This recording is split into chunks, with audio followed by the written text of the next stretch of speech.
جی، بسم اللہ الرحمن الرحیم۔ میں آپ سب کو بہت مشکور ہوں، آپ نے تکلیف فرمائی۔ آج ہم ایک جماعت کے طور پر، عوام پاکستان کے طور پر ہم کوئٹہ آئے ہیں۔ ہمارے ساتھ سردار مہتاب صاحب ہیں، ڈاکٹر ظفر مرزا صاحب ہیں، ڈاکٹر طارق چیمہ صاحب ہیں، اظہر اسلم صاحب ہیں، محترمہ فاطمہ عاطف ہیں، اور بھی بہت سے ساتھی ہیں۔ اور ہمیں بڑی سعادت حاصل ہے کہ نوابزادہ لشکری رسانی صاحب نے ہمیں یہاں پر ریسیو کیا، اور بڑی کھل کر انہوں نے ملک کے مسائل کے بارے میں، خاص طور پر بلوچستان کی جو آج ایک تشویشناک حالات ہیں، اس کے بارے میں بات کی ہے۔ ہمارے آنے کا مقصد بھی یہی تھا کہ ہم بلوچستان کی لیڈرشپ سے سن سکیں کہ آج ملک کے معاملات کیا ہیں، ملک کے مسائل کیا ہیں، بلوچستان میں کیا ہو رہا ہے، کیوں آج بلوچ نوجوان جو ہے وہ ملک سے مایوسی کا اظہار کر رہا ہے۔ آج ایک سیاسی انتشار بھی ہے، ایک سیکورٹی سچویشن بھی ہے، تو ہم نے یہ مناسب سمجھا کہ پاکستان کے جو مسائل ہیں یہ صرف سیاست کے ذریعے حل ہونے چاہیے، اور کم از کم جو ہمارے بلوچستان کے بھائی ہیں، بہنیں ہیں، ان کو کم از کم یہ احساس ہو کہ پاکستان میں دیگر پاکستان کے صوبے جو لوگ رہتے ہیں وہ آج ان کے بارے میں سوچ رہے ہیں، ان کے مسائل کے بارے میں سوچ رہے ہیں، جو یہاں پر حالات ہیں اس کے بارے میں سوچ رہے ہیں، بلوچستان کے نوجوان کے بارے میں سوچ رہے ہیں، اور اس کی حل تلاش کرنے کی ضرورت ہے۔ اس بات میں کوئی دو رائے نہیں ہے کہ اگر کہیں پر ٹیررزم ہوگا، دہشت گردی ہوگی، اس کا مقابلہ کرنا ریاست کا کام ہے، نہ صرف ریاست کا، ہم سب کا کام ہے۔ لیکن ہمیں دیکھنے کی ضرورت یہ ہے کہ یہ حالات پیدا کیسے ہوئے، یہ حالات کیوں پیدا ہوئے، اور ہمیں اس کا حل تلاش کرنا ہے۔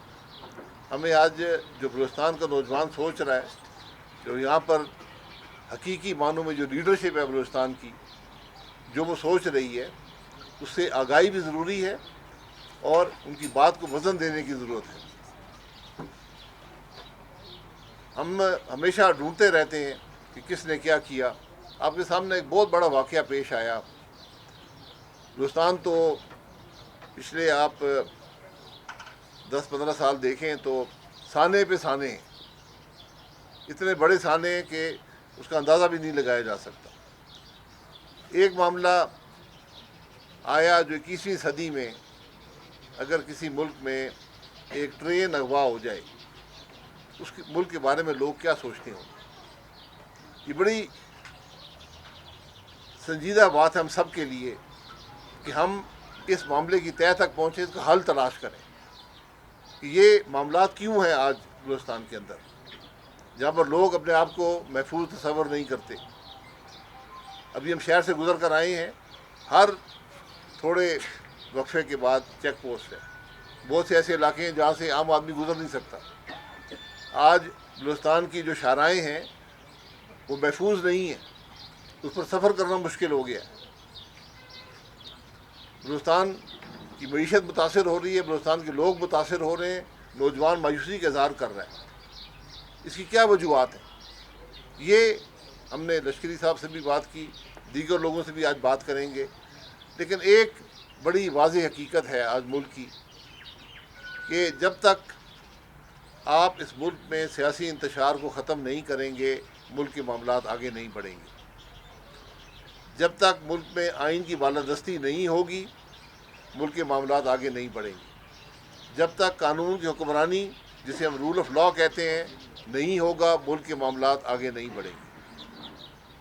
بلوچستان کے معاملات کو آپ نے حل کرنا ہے، آپ کو بلوچستان میں اس کو حقیقی لیڈرشپ دینی ہوگی، جو نمائندہ حکومتیں ہوں، جن کو بلوچستان کے عوام نے ووٹ دیا ہو۔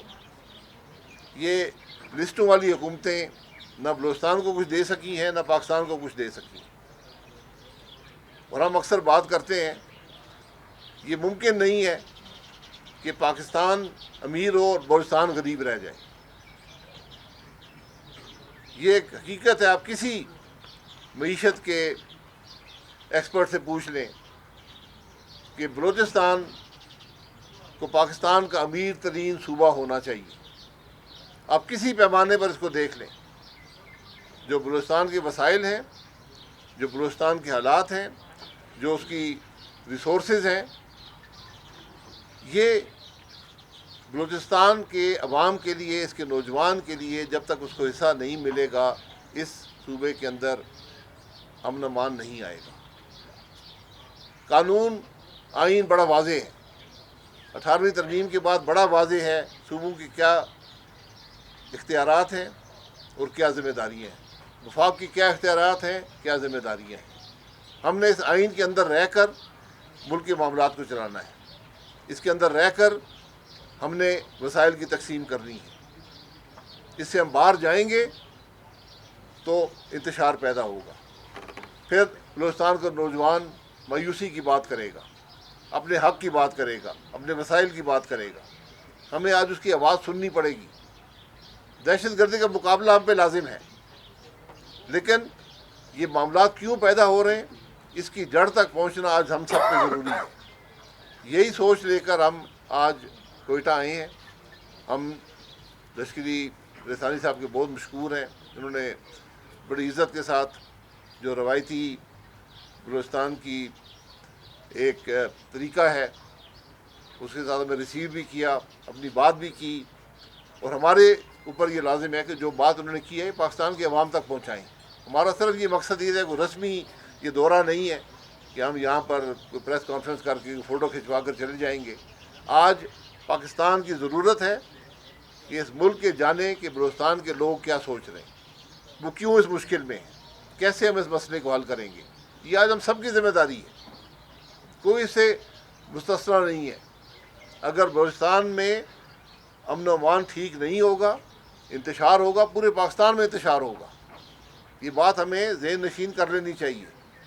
یہ ممکن نہیں ہے کہ بلوچستان میں لوگ قتل ہو رہے ہوں، یہاں لوگ گمشدہ ہو رہے ہوں، اور پاکستان کے اندر معاملہ جو ہے وہ معمول کے مطابق چلتا رہے.